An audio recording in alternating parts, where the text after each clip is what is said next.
बैठक केमा अल्झियो? सोफा ठुलो कि सानो, टेबल पोस्टको रङ रातो कि सेतो, कुर्सी पछाडि कि अगाडि, कालापानी लिम्पियाधुरा र लिपुलेखको नक्सा नेपालमा प्रकाशित गरेर त्यसमा अभूतपूर्व राष्ट्रिय सहमति जुटाएर त्यो जमिन फिर्ता लिने प्रक्रिया सुरु भयो। यसकारणले प्रधानमन्त्री राय नदिनुपर्ने हो। पहिला डाक्टर मिनेन्द्र रिजाल म नामै लिएर भन्न चाहन्छु, उहाँले त्यहाँको पत्रकारलाई हप्काउँदै भन्नुभयो देशभित्र ठिक हो, म प्रधानमन्त्रीको प्रतिपक्ष हुँ, तर राष्ट्रियताका मामलामा म प्रधानमन्त्रीको साथमा छु, तिमी चुप लाग। प्रतिपक्ष यसो भन्छ। हाम्रा नेताहरू के भन्नुहुन्छ तपाईहरु सबैलाई थाहा छ। प्रश्न लोकतन्त्रलाई स्वच्छतातिर नयाँ पुस्तातिर हस्तान्तरण गर्दै लैजाने कि फेरि उही असफल पात्रहरूको हातमा देशलाई सुम्पिने भन्ने हो।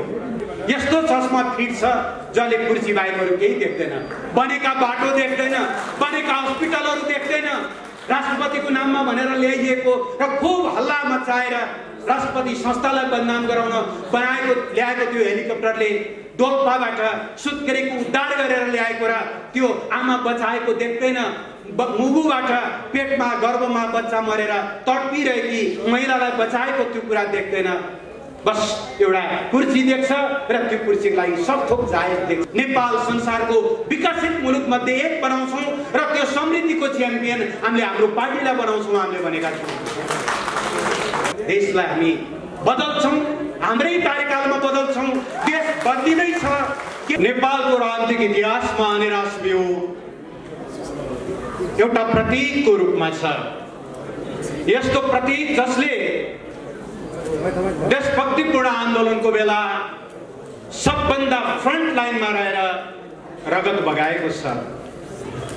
यस्तो प्रतीक जसले हरेक खालका निरङ्कुश तन्त्रहरूको विरुद्ध लोकतन्त्रको झण्डालाई शानदार ढङ्गले उँचो उठाएको छ। यस्तो प्रतीक जसले नेपालको राजनीतिमा नयाँ विचारहरूको प्रवाह गरेको छ। म पछिल्लो समयमा सन्दर्भमा उल्लेख गर्नुपर्दा पार्टीहरू गणतन्त्र कि संवैधानिक राजतन्त्र भनेर डोलायमान भएको अवस्थामा यहाँहरूले पुग्नु भएको गणतन्त्रको बिगुललाई, यहाँहरूले क्याम्पसमा गर्नुभएको गणतन्त्र सम्बन्धी जनमत संग्रहलाई विशेष गरेर स्मरण गर्न चाहन्छु। अनि राष्ट्रव्यू विचारको नर्सरीको रूपमा र नेतृत्वको नर्सरीको रूपमा रहँदै आएको छ। त्यो राष्ट्रव्यूको काममा आज फेरि एकचोटि नेपालको राजनीतिमा अप्रत्याशित ढङ्गले उत्पन्न भएका यी सङ्कटहरूको साहसका साथ सामना गर्ने, मुलुकलाई सही दिशाबोध गर्ने र हामीले रगतसँग साटेर लिएर आएका लोकतान्त्रिक गणतन्त्र, सामाजिक न्याय, समाजवाद उन्मुख हाम्रो चरित्र र हाम्रा यावत उपलब्धिहरूको रक्षा गर्ने एउटा कठिन चुनौती यहाँहरूको काँधमा अथवा हामी सबैको काँधमा आएको छ। म शुभकामना दिन चाहन्छु। विगतका प्रत्येक अग्नि परीक्षामा तपाईहरू जसरी अब्बल साबित हुनुभएको छ, यो चुनौतीमा पनि तपाईहरू त्यसै गरी सही साबित हुनुहोस्, सफल साबित हुनुहोस्। हार्दिक शुभकामना छ। धेरै कुराहरू पूर्व वक्ता कमरेडरले बताइसक्नु भएको छ र पार्टीको तर्फबाट आधिकारिक विचार र यहाँहरूलाई मार्गदर्शनका लागि सम्माननीय प्रधानमन्त्रीज्यू, पार्टी अध्यक्ष छिटै यो हलमा आउँदै हुनुहुन्छ। मैले धेरै कुरा भन्नुपर्छ भन्ने मलाई लाग्दैन। म 3-4 सन्दर्भमा आफूलाई कन्फाइन गर्नेछु। म अलिकति एउटा इतिहासबाट आफ्नो मन्तव्य सुरु गर्छु। ठिक 4 वर्ष अगाडि, 4.5 वर्ष अगाडि जति बेला सम्माननीय प्रधानमन्त्री केपी शर्मा ओली आफ्नो पहिलो कार्यकालको नेतृत्व गर्दै हुनुहुन्थ्यो, नाकाबन्दी थियो, हस्पिटलहरुमा औषधि थिएन, स्कुलहरु बन्द थिए यस कारणले कि स्कुल बसमा हाल्ने तेल थिएन, मान्छेहरु भोकै थिए यस कारणले कि स्टोभमा हाल्ने मट्टी तेल थिएन। र उहाँको नेतृत्वमा सिङ्गो देश राष्ट्रिय स्वाभिमानको रक्षाको लागि एकताबद्ध भएर अगाडि बढिरहेको थियो। उहाँलाई भारत भ्रमणको निम्ति आयो। उहाँले भन्नुभयो शालीनताका साथ मेरा जनताहरू भोकै छन्, मेरा नानीहरू स्कुल जान पाएका छैनन्, माफ गर्नुहोला, यस्तो बेलामा म तपाईको मेजबानी खान आउन सक्दिनँ। जबसम्म नाकाबन्दीको अन्त्य हुन्न म तपाईको भ्रमणमा आउन सक्दिनँ। अन्त्यमा नाकाबन्दी अन्त्य हुनु पर्यो। देशले नाला पानीमा या मकवानपुर गढीमा, जितपुर गढीमा त हतियारको लडाईँ लडेको थियो, तर झन्डै 200 वर्षपछि एकताको लडाईँबाट देशले राष्ट्रिय स्वाभिमानको रक्षा गर्यो। प्रधानमन्त्री भारत भ्रमणमा जानुभयो, फर्किनुभयो, चीन भ्रमणमा जानुभयो र चीनसँग ऐतिहासिक यातायात पारवन सन्धिमा हस्ताक्षर गरेर आउनुभयो। भोलि इतिहासले लेख्नेछ केपी ओली भन्दा अगाडिको युग र केपी ओली भन्दा पछाडिको युग, जहाँ अब कहिल्यै नेपालमा नाकाबन्दी नहुने कुराको एउटा प्रत्याभूति त्यहाँबाट सुरु हो। तर त्यो काम गरेर फर्किँदा नफर्किँदै देशमा उहाँलाई प्रधानमन्त्रीबाट हटाउने खेल सुरु भइसकेको थियो। अविश्वासका प्रस्तावहरूको खेल सुरु भइसकेको थियो। हामीले धेरै म्याराथन दौड्यौं। यो राष्ट्रियताको प्रतीक यो सरकार, यो राष्ट्रिय स्वाभिमानलाई नेतृत्व गरिरहेको यो सरकारलाई बचाएर लैजाउँ। तत्कालीन नेकपा एमालेसँग बहुमत थिएन, सदनको दोस्रो ठुलो पार्टी थियो, उसले एक्लै जोगाउन सक्ने अवस्था थिएन। तर त्यो मोर्चामा रहनुभएका अरू नेताहरूले पनि भन्नुभयो, कमल थापाजी, विजय गच्छेदारजी, चित्रबहादुर केसीजी, सीपी मैनालीजीहरू जो उप प्रधानमन्त्री हुनुहुन्थ्यो, उहाँले धेरैचोटि प्रचण्डलाई भन्नुभयो यो सरकारलाई बचाउँ, तर कुनै हालतमा पनि प्रधानमन्त्री नहटाई छाड्दिन, मै हुनुपर्छ भन्ने भन्नुहुन्छ भने ल ठिकै छ, प्रधानमन्त्रीको रूपमा केपी ओलीले राजीनामा दिए पनि एटलिस्ट यो मोर्चा चाहिँ जोगाउँ, यो देशभक्त मोर्चा। तर प्रचण्डले त्यो कुरा सुन्नै चाहनु भएन। सरकारबाट मात्रै प्रधानमन्त्रीले राजीनामा दिनुपर्ने अवस्था आएन कि त्यो मोर्चा समेत भङ्ग भयो। आज ठिक 4 वर्षपछि, 4.5 वर्षपछि इतिहास प्रकारान्तरले त्यसै गरी बदलिन थालेको छ अथवा दोहोरिन थालेको छ। यहाँहरू सबैलाई थाहा छ, सम्माननीय प्रधानमन्त्री केपी शर्मा ओलीले बारम्बार नेतृत्व हस्तान्तरणको मार्गचित्र पार्टी समक्ष, देश समक्ष प्रस्तुत गर्नुभएको छ। उहाँले भन्नुभएको छ आगामी महाधिवेशनदेखि म अध्यक्ष बन्दिनँ, आगामी निर्वाचनदेखि म प्रधानमन्त्री हुन्न। मेरो दावा छ नेपालको राजनीतिमा नेतृत्व हस्तान्तरणको र नयाँ पुस्तालाई मार्ग प्रशस्त गरिदिने यतिको लोकतान्त्रिक प्रस्ताव कहिल्यै कसैले अगाडि सारेको छैन।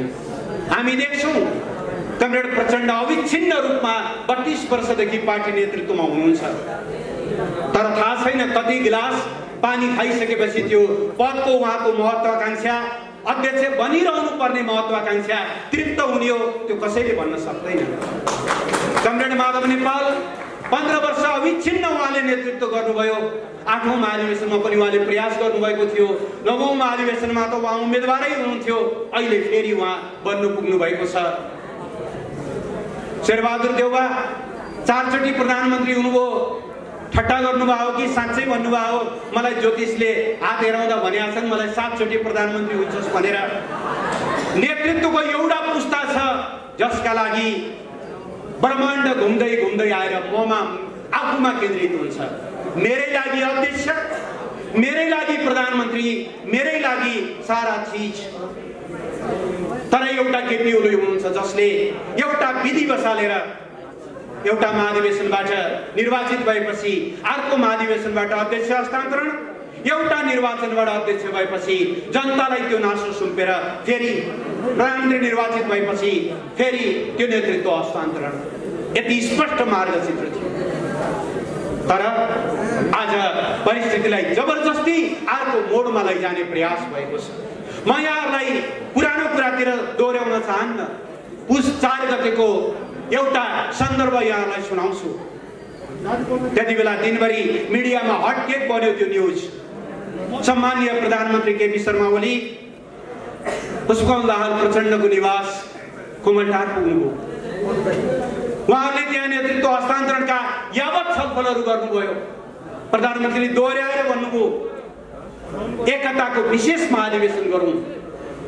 ठिक छ, अरू बेला जस्तो एकदम तामझामका साथ विशेष महाधिवेशन गर्न सकिँदैन भने पनि नेतृत्व परिवर्तनको एक सूत्रीय म्यान्डेट सहित निश्चित साथीहरूलाई बोलाएर पनि एकता महाधिवेशन गर्न सकिन्छ। 2 महिना 3 महिना 4 महिना कति एकता महाधिवेशन गरौँ। म नेतृत्व हस्तान्तरण गर्न तयार छु। या प्रधानमन्त्रीको हकमा पनि त्यही हुनुहुन्थ्यो कमरेड वामदेव गौतम।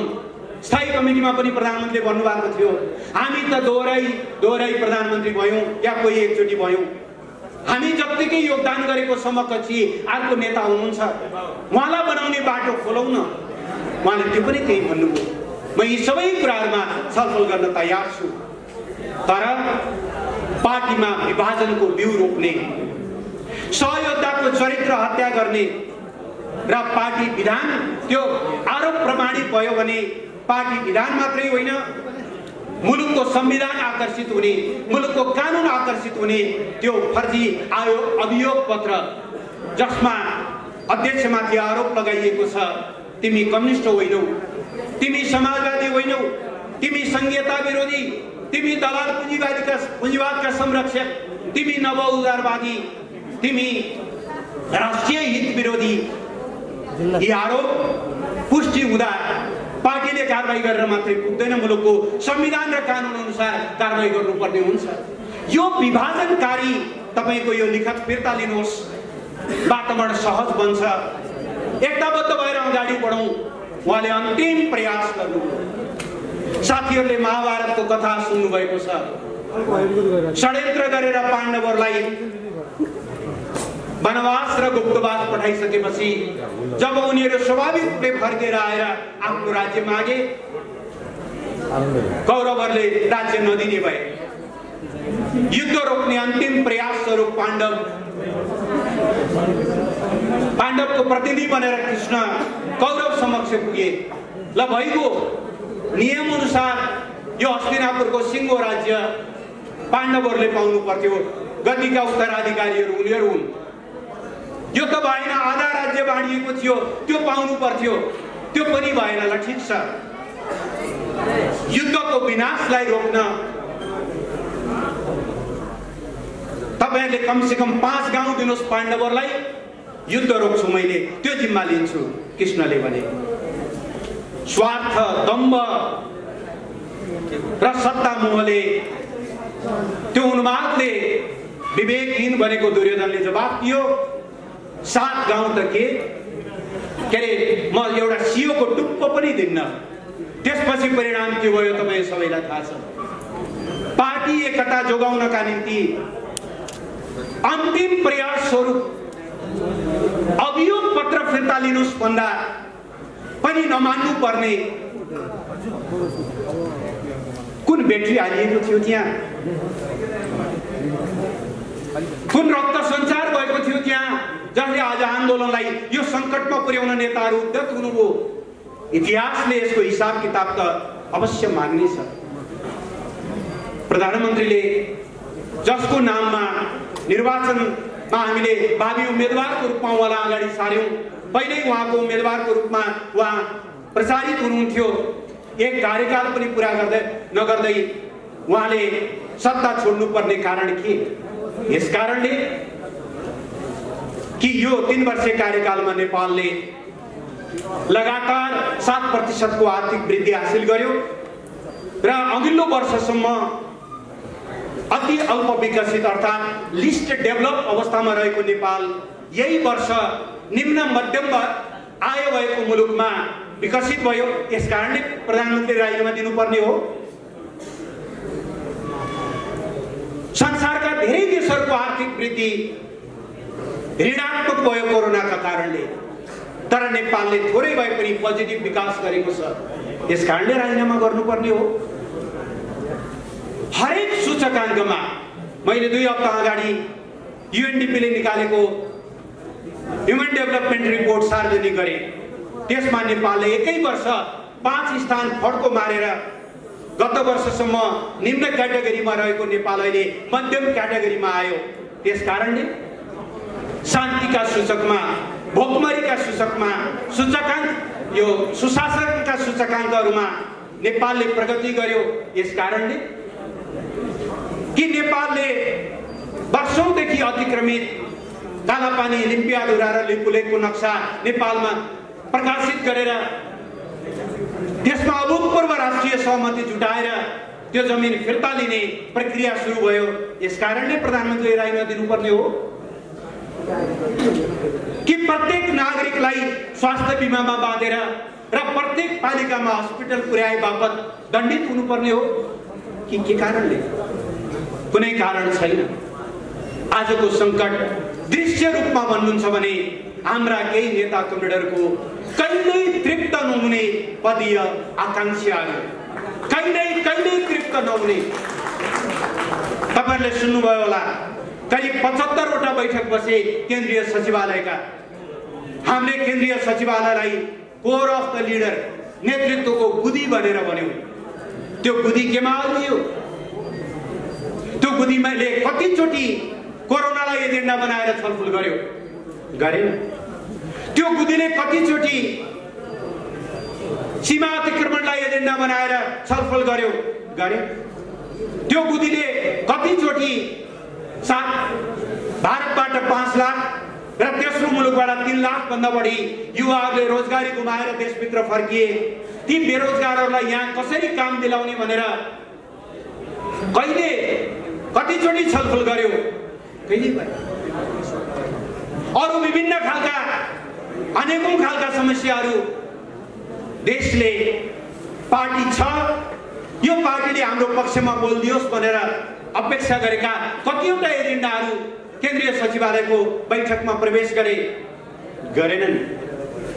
बरु बैठक केमा अल्झियो?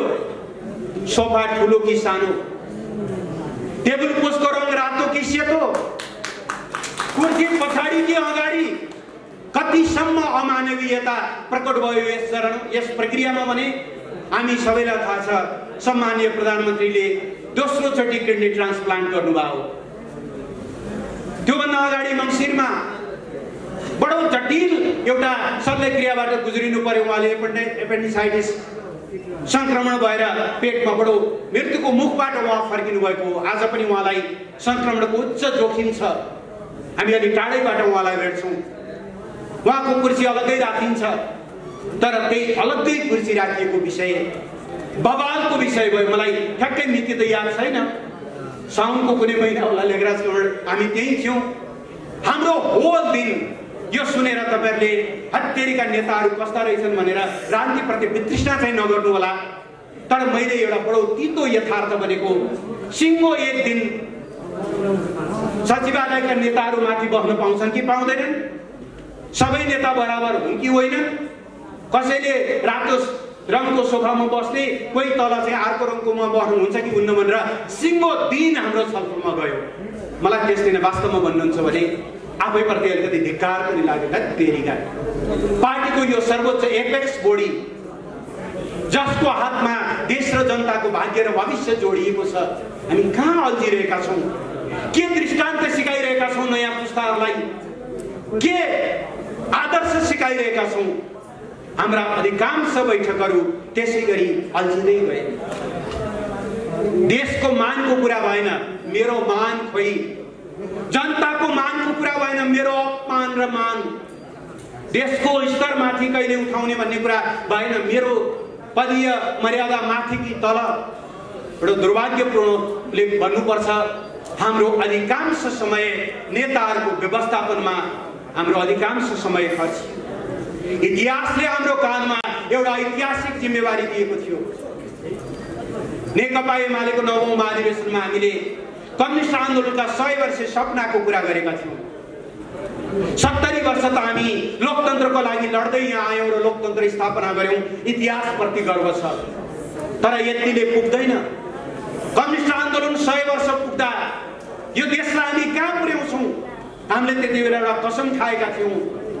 कम्युनिस्ट आन्दोलन 100 वर्ष पुगेको सन् 2048 मा 49 मा अर्थात् विक्रम सम्वत 2106 मा नेपाल संसारको विकसित मुलुक मध्ये एक बनाउँछौँ र त्यो समृद्धिको च्याम्पियन हामीले हाम्रो पार्टीलाई बनाउँछौँ हामीले भनेका थियौँ। माओवादीको हेटौडा महाधिवेशनमा पनि यिनै बहसहरू भएका थिए। जनताले हामीलाई पत्यार गरेर त्यो मौका दिएका थिए। तर यी विषयमा केन्द्रित हुनुपर्ने हाम्रो बैठक केही नेताहरूका म फेरि दोहोर्याएर भन्छु, जति पानी खाए पनि तिर्खा नमेटिने त्यो पदको देखाका कारणले बन्दक जस्तो बन्नु पुग्यो। तपाईहरुले टिभी खोल्नुहुन्छ, नेताहरूको भाषण सुन्नुहुन्छ, प्रतिपक्ष खोज्न जानु पर्दैन। इन्ट्रेस्टिङली प्रतिपक्षले अहिलेसम्म प्रधानमन्त्रीको औपचारिक रूपमा कहिल्यै राजीनामा मागेन। तर हाम्रा नेताहरू जब टिभीमा पुग्नुहुन्छ, जब युट्युबमा बोल्नुहुन्छ, जब फेसबुक या ट्विटरमा लेख्नुहुन्छ, पोस्ट गर्नुहुन्छ, नेतृत्वको बदनाम, नेतृत्वको बदख्वाई, नेतृत्वको अपमान बाहेक यति कामहरू भइरहेका छन्। होला कमीहरू पनि छन् होला, म हाम्रा काममा कमी नै रहेनन् पनि भन्दिनँ। जति डेलिभरी दिनु पर्थ्यो 100% दिन सक्यौ पनि म भन्दिनँ। 70 दियौँ होला, 75 दियौँ होला, 80 दियौँ होला, 60 नै पनि भयो होला, कति बेला बिलो देने एभरेज पनि भयो होला। यी कुरा राम्रा भए धन्यवाद छ सरकारलाई। यी कुरामा ध्यान दिनु पर्यो। यो समालोचनात्मक दृष्टिकोण हामीले कहिल्यै पाएनौँ। नेताको अनुवाद, नेताहरूको भाषण सुनेपछि सिङ्गो देश नै मास फ्रस्ट्रेसनमा जाला जस्तो। जसलाई जति जोगी आए पनि कानै चिरेका हुँदा रहेछन्। सकारात्मक कुरालाई पुरै पर्दा लगाएर नकारात्मक कुराहरूलाई बरु प्रतिपक्षले कतिपय सन्दर्भमा डिफेन्स लिएको हामीले देख्यौँ। नक्सा प्रकरणपछि भारतीय मिडिया, केही मिडियाहरूमा असाध्यै उन्माद छायो। प्रतिपक्षको एकजना नेताले दिनुभएको जवाब त त्यति बेला तपाईहरुले सुन्नुभयो होला, डाक्टर मिनेन्द्र रिजाल, म नामै लिएर भन्न चाहन्छु। उहाँले त्यहाँको पत्रकारलाई हप्काउँदै भन्नुभयो, देशभित्र ठिक हो, म प्रधानमन्त्रीको प्रतिपक्ष हुँ, तर राष्ट्रियताका मामलामा म प्रधानमन्त्रीको साथमा छु, तिमी चुप लाग। प्रतिपक्ष यसो भन्छ। हाम्रा नेताहरू के भन्नुहुन्छ तपाईहरु सबैलाई थाहा छ। अवस्था यस्तो भयो कि वास्तवमा जनतालाई रिझाएर पुगेन, पार्टी पङ्क्तिलाई रिझाएर पुगेन। 4 जना नेताहरूलाई तपाईले रिझाउन नसक्ने हो भने आन्दोलन हल न चल पुरै डेडलकको अवस्थामा पुग्ने स्थिति सृजना भयो। प्रधानमन्त्रीका सामु एउटा बडो जटिल प्रश्न, जटिल स्थिति उत्पन्न भयो। के गर्ने? 4 जना नेतालाई रिझाउन मूल्य, मान्यता, देशको समृद्धिका योजनाहरू सबै धरापमा पारेर, हे प्रभु तपाईहरु नै रहेछ सबै कुरा, ल तपाईहरुले नै गर्नुस्, मैले त सकिनँ, तपाईले लगाएका सबै आरोप, म कम्युनिस्ट रहेनछु, म देशभक्त रहेनछु, म समाजवादी रहेनछु, सबै आरोप स्वीकार गरी तपाईले चलाउनुस् भनेर आन्दोलनलाई भड्कारोमा हाल्ने कि यो घेरालाई तोडेर अगाडि बढ्ने एउटा बडो जटिल प्रश्न सम्माननीय प्रधानमन्त्रीज्यूका अगाडि आयो, हामी सबैका अगाडि आयो। किनभने म फेरि दोहोर्याएर भन्छु, जनताले राजीनामा मागेको भए प्रधानमन्त्रीले सहजै दिनु पनि हुँदो। जनता सन्तुष्ट भए, जनतालाई चित्त नबुझाएर कुनै पनि प्रधानमन्त्री, कुनै पनि सरकारमा रहिरहने नैतिक आधार रहँदैन। तर केही नेताहरूलाई चित्त नबुझेको कारणले लोकतन्त्रलाई धरापमा पार्ने कि के गर्ने एउटा बडो जटिल प्रश्न उत्पन्न भयो। लोकतन्त्रको सबैभन्दा सुन्दरतम परिभाषा अब्राहम लिंकनको हो, by the people, of the people, for the people. प्रधानमन्त्रीले पाएको यो जनादेश जनताबाट पाएको, उहाँले यो जनादेशको नासो बुझाउने पनि जनता समक्ष नै हो। त्यसकारणले प्रधानमन्त्रीले निष्कर्ष निकाल्नुभयो, ठिक छ, मलाई यो ठाउँमा जनताले पुर्याएका हुन्, मैले राम्रो काम गरेको रहेछ भने जनताले पुरस्कृत गर्नेछन्, फैसला जनताको हातमा हुनेछ। तर सधैँभरि आफ्ना संकीर्ण स्वार्थका निम्ति आन्दोलनलाई यो ढङ्गले अन्योलमा राख्ने कुरा उचित हुँदैन। उहाँले प्रतिनिधि सभा विघटनको कुरा गर्नु। अहिले केही साथीहरूले यसका वैधानिकता र यसका केही राजनीतिक आयामको बारेमा प्रश्नहरू उठाउनु भएको छ। म त्यता धेरै जान चाहन्न, सम्मानित अदालतले फैसला गर्दै छ। तर हाम्रो दृढ कन्भिक्सन के हो भने नेपालको राजकीय सत्ता र सार्वभौम सत्ता नेपाली जनतामा निहित छ। त्यो राजकीय सत्ता र सार्वभौम सत्ता प्रकट कसरी हुन्छ? ब्यालेट मार्फत, ब्यालेट बक्सबाट प्रकट हुन्छ। हरेक आवधिक निर्वाचन मार्फत जनताको त्यो सार्वभौम सत्ता प्रकट हुन्छ। हो, त्यही सार्वभौम सत्ता हामीले जनतामा पुर्याउन खोजेका हौं। दोस्रो, फैसला जनताले गर्न पाउनुपर्छ, ठिक भयो कि बेठी। 4 जना नेताहरूको अतिरिक्त महत्वाकांक्षाका निम्ति त्यो पनि कस्तो भने पार्टी एकता गरिरहँदा हामीले सर्टेन नियमहरू बनायौं, किनभने दुईटा पार्टीको एकता, दुईटा असमान पार्टी बीचको एकता थियो। निर्वाचनमा नेकपा एमाले, साबिक एमाले 32 लाख, साबिक माओवादीले 13 लाख मत प्राप्त गरेको थियो। तर हामीले एकता गरिरहँदा ती संख्या बिर्स्यौं। हामीले दुईटा धारको नेतृत्व एकताको रूपमा एमाले नेतृत्व गरेको शान्तिपूर्ण प्रतिस्पर्धात्मक धार, जनताको बहुदलीय जनवादी धार र माओवादीले नेतृत्व गरेको सशस्त्र सङ्घर्ष मार्फत राज्य प्राप्त गर्ने धार, ती दुईटा धारको एकताको रूपमा हामीले पार्टी एकता गर्यौं। तै पनि एकता गरिरहँदा सानो आकारमा रहेको पार्टीलाई कतै पनि त्यो मनोवैज्ञानिक फिलिङ नहोस्, मलाई ठुलो पार्टीले पेल्छ कि, म कमिटीमा अल्पमतमा पर्छु कि, मलाई बुलडोजर लगाइन्छ कि भन्ने त्यो एउटा मनोविज्ञान निर्माण नहोस् भन्नका निम्ति हामीले केही खेलका नियमहरू बनायौं। अर्थात् पार्टीमा दुईटा अध्यक्ष राख्यौं, सबै निर्णय सहमतिबाट हुनेछ भनेर विधानको धारा 18 मा लेख्यौं, यहाँसम्म कि महाधिवेशन पनि सहमतिबाट गर्छौं भनेर भन्यौं। यी खेलका नियम जस्तै थिए। धेरै विद्यार्थी साथीहरू फुटबल खेल्नुहुन्छ, फुटबल बुझ्नुहुन्छ। अवस्था कस्तो हो भने दुईटा टिम मैदानमा जानुभन्दा अगाडि नै रेफ्रीले हुइसिल लगाउनुभन्दा अगाडि केही नियमहरूले सम्झाए। के गरे फाउल हुन्छ, के गरे पेनाल्टी दिनुपर्छ, के गर्दा अफसाइड मानिन्छ, के गर्दा येलो कार्ड, के गर्दा रेड कार्ड। हामीले फर्स्ट हाफ त खेलिसक्यौं। सेकेन्ड हाफको अन्तिमतिर पुग्दा अचानक खेलको नियम परिवर्तन भयो। अब बहुमत कि बहुमत भनेर एकता गरेर एकता महाधिवेशनसम्म पुर्याउनु पर्ने केन्द्रीय कमिटीलाई, स्थायी कमिटीलाई, सचिवालयलाई अल्पमत र बहुमतको खेलको रूपमा बडो नैतिक आधार भत्काउँदै नियम परिवर्तन गर्ने खालका कुराहरू भए। खेलको अन्तिममा गरिने यो नियम कि मात्र पनि मन्जुर हुन सक्दैन। हामी सहमतिका आधारमा अगाडि बढ्नुपर्ने हुन्छ। त्यसरी जब प्रधानमन्त्रीलाई काम गर्न पार्टी भित्रैबाट अप्ठ्यारो पार्ने स्थिति सिर्जना भयो। पार्टी भित्रै रहँदा त त्यो पार्टी भित्रको कुरा थियो, हामी पार्लिमेन्टमा जानु पर्थेन। तर पार्टी भित्रको त्यो विवादलाई लगेर पार्लिमेन्टमा पोख्ने कामहरू भयो। छुट्टै प्रयोजनको निम्ति गरिएका हस्ताक्षरहरू, कसैलाई बिजुली माग गर्न, कसैले मेरो गाउँमा बाटो पुर्याउन, ल हामी प्रधानमन्त्रीका निवेदन दिन्छौँ, ल हस्ताक्षर गर्नुहोस् भनेर बनाइएका हस्ताक्षरहरूलाई कपी पेस्ट गर्दै जब अचानक अविश्वासको प्रस्ताव ल्याउने गरिकन केही नेताहरू लाग्नुभयो, खुल्याम भन्ने त उहाँहरूसँग उपाय थिएन। त्यस्तो हुन्थ्यो दलमा विश्वास, बहुमत छ भन्ने विश्वास हुन्थ्यो भने उहाँले दलको बैठक बोलाउनुहुन्थ्यो, दलको बैठकमा अविश्वासको प्रस्ताव राख्नु दो नेतालाई, त्यो त गर्नु भएन। तर छिर्के हालेर गर्ने कुराहरू भइसकेपछि प्रधानमन्त्री यो निष्कर्षमा पुग्नुभयो कि आन्दोलनलाई यो गलत बाटोमा जान दिनुहुन्न। आन्दोलनलाई यस्तो पात्रहरूको हातमा जान दिनुहुन्न।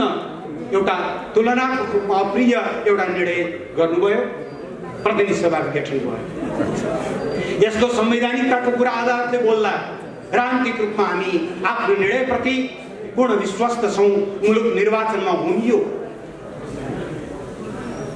अब म सबै युवा साथीहरूलाई आगोको फिल्मको जस्तै भनेर, रत्नकुमार बान्तवाको एउटा कविता थियो, हामी धनुबाणबाट छुटेका तीरहरू भने जस्तै त्यो धनुबाट छुटेका तीर जस्तै अब तपाईहरु यो अभियान यसपछि एउटा अभियान लिएर आफ्नो निर्वाचन क्षेत्र आफ्नो ठाउँमा पुग्नुहोस्। आजको प्रश्न केपी ओलीको नेतृत्वमा अगाडि बढिरहेको राष्ट्रियताको यो अभियानलाई बलियो बनाउने कि भित्रभित्र खण्डित गर्ने भन्ने हो। तपाईले देखिहाल्नुभयो अस्ति कमरेड प्रचण्डले एउटा टिभी अन्तर्वार्तामा बोलि नै सक्नु भएको छ। पत्रकारले सोध्यो तपाईको आन्दोलनमा अन्तर्राष्ट्रिय समर्थन के हुन्छ, उहाँ जवाफ दिँदै हुनुहुन्थ्यो त्यही त म छक्क परेको छु, फल्नु देश किन बोल्दैन अहिलेसम्म, यो मौनता मलाई पचेन है, समर्थन चाहियो नि हामीलाई। या हाम्रो आन्तरिक मामलामा खुलेआम यसरी बाह्य हस्तक्षेप निम्त्याउने जुन प्रयास हुँदैछ, प्रश्न राष्ट्रियतालाई बलियो बनाउने कि कमजोर बनाउने भन्ने हो। प्रश्न मुलुकलाई राजनीतिक स्थायित्वतिर लैजाने कि जहिल्यै पद पैसाको एउटा वरिपरि घुमाएर देशलाई प्रयोगशालातिर लैजाने भन्ने हो। प्रश्न बल्ल बल्ल देख्न थालेका हाम्रा समृद्धिका सपनाहरू, बल्ल बल्ल आँगुराउन लागेका हाम्रा समृद्धिका सपनाहरू अब देश बन्छ बिस्तारै बिस्तारै भनेर बाहिरबाट देश बाहिर गएका युवाहरू फर्किन लागिरहेको, यहाँ बाहिर जान ठिक्क परेकाहरू म देशभित्रै केही गर्छु भनेर यो जाग्न लागेको आशालाई बढावा दिने कि यसमा चिसो पानी खनाउने भन्ने हो। र सबभन्दा ठुलो कुरा त विद्यार्थी साथीहरू, म तपाईहरुसँग सबभन्दा बढी सम्बन्धित छ भन्ने म ठान्दछु। म फेरि पनि त्यो नेतृत्व हस्तान्तरणको प्रधानमन्त्रीको प्रस्तावतिर जान चाहन्छु। प्रधानमन्त्रीको मार्गचित्र प्रष्ट छ, अब नयाँ पुस्ता अगाडि आउनुपर्छ। उहाँले त्यो ढङ्गले तर अर्कोतिर कमरेडहरूले देखिहाल्नुभयो तोरी तेल कि भाङ पेल, तर चाहियो तेल। महाधिवेशन गर कि दाउपेच गर, अध्यक्ष महिलाई चाहियो, प्रधानमन्त्री महिलाई चाहियो। लेखनाथको कविता जस्तो मै खाऊँ मै लाऊँ सुख सयला मोज म गरौँ भने जस्तो। प्रश्न लोकतन्त्रलाई स्वच्छतातिर नयाँ पुस्तातिर हस्तान्तरण गर्दै लैजाने कि फेरि उही असफल पात्रहरूको हातमा देशलाई सुम्पिने भन्ने हो। मलाई लाग्छ तपाईहरुलाई फैसला गर्न एक निमेष एक सेकेन्ड पनि लाग्दैन। कुन किताबमा उभिने, कुन प्रश्नमा उभिने, यो प्रश्नको जवाब के हुने भन्ने बारेमा तपाईहरुलाई फैसला गर्न एक निमेष पनि लाग्दैन। फैसला गरेरै तपाईहरु यो हलमा आउनु भएको छ। अगाडि बढ्नुहोस्, पार्टी तपाईहरुको साथमा छ। तपाईहरुको ऊर्जा, केपी कमलको विचार र हामी सबैको साथबाट देशलाई हामी बदल्छौं, हाम्रै कार्यकालमा बदल्छौं। देश बदलिँदैछ। केही साथीहरुको आँखामा त्यो एउटा दोषी चस्मा भन्ने बिपी कोइरालाको कथा जस्तो चस्मा नै दोषी लगाएपछि भइरहेका प्रगति नदेखिनु त स्वाभाविक हो। यस्तो चस्मा फिट छ जसले कुर्सी बाहेकहरू केही देख्दैन, बनेका बाटो देख्दैन, बनेका हस्पिटलहरू देख्दैन, राष्ट्रपतिको नाममा भनेर ल्याइएको र खूब हल्ला मचाएर राष्ट्रपति संस्थालाई बदनाम गराउन ल्याएको त्यो हेलिकप्टरले डोल्पाबाट सुत्केरीको उद्धार गरेर ल्याएको र त्यो आमा बचाएको देख्दैन, मुगुबाट पेटमा गर्भमा बच्चा मरेर तडपिरहेकी महिलालाई बचाएको त्यो कुरा देख्दैन। बस एउटा कुर्सी देख्छ र त्यो कुर्सीलाई सबथोक जायज देख्छ। यो स्थितिलाई तोड्न जरुरी छ। यो तोड्ने ऊर्जा तपाईहरु हो। यो ऊर्जालाई बाल्दै अगाडि बढ्नुहोस्। यही कुरा निवेदन गर्दै म तपाईहरुलाई बिदा हुन चाहन्छु। धन्यवाद।